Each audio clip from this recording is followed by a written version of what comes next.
Well, sustainable aviation fuel is low-carbon fuel that can power an aircraft. It can be made from bio-based sources and recycled materials, such as used cooking oil and animal fats. China is expanding its clean jet fuel production as part of its latest 5-year development plan. In the first half of 2026, China launched 16 new projects, compared with only 4 across the rest of the world. State-owned companies account for nearly half of China's new clean jet fuel projects. That's helped triple production capacity plans compared with last year. China produces 1.7 million tons of clean jet fuel every year. It's a third of the world's total production. Of course, that's less than 1% of the actual amount of biofuel that would be required to power the entire aviation industry.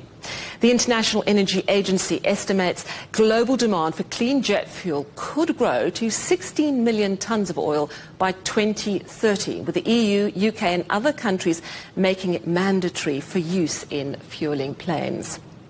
Sarah Wilkin is founder and CEO of Fly Green Alliance. It's a low-carbon travel and transport group based here in London. And hello, Sarah. First of all, why is the cost of this alternative fuel so incredibly high?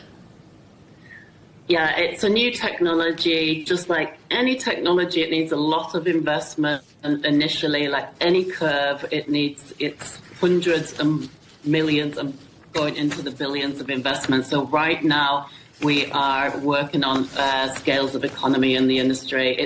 It's a new process, so it just costs a lot more. Yeah, China's plans, they really ramped up production and they really committed to it, even getting sort of state-owned enterprises to do that. Do you think that could play a part in ultimately bringing down the price?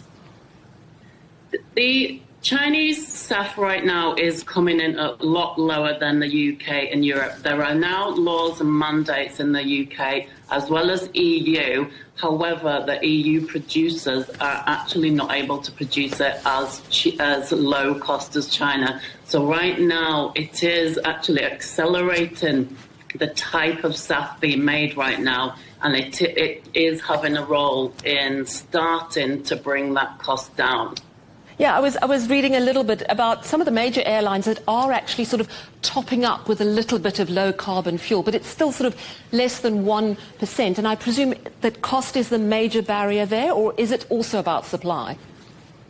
It's kind of a combination of both. It really is. If you know anything about aviation economics, the margins are very low. So if you then triple the cost of fuel, which is around 60% of overall cost anyway, it essentially makes flying very expensive and not democratic as it is wanted to be today. So it is a combination. However, the scale of production isn't as fast as wanted. We have mandates, but it is only for some regions. And actually, as you rightly said, we need a global supply. Therefore, it is about accelerating the production. Yeah. Now, actually, to build a production plant is taking around 2 years. However, getting that finance together and finding investment is actually taking. I've done the work in SAF for now 7 or 8 years with Fly Green Alliance, and I only just see it going into implementation now. So you can see it's long-term work that's happening.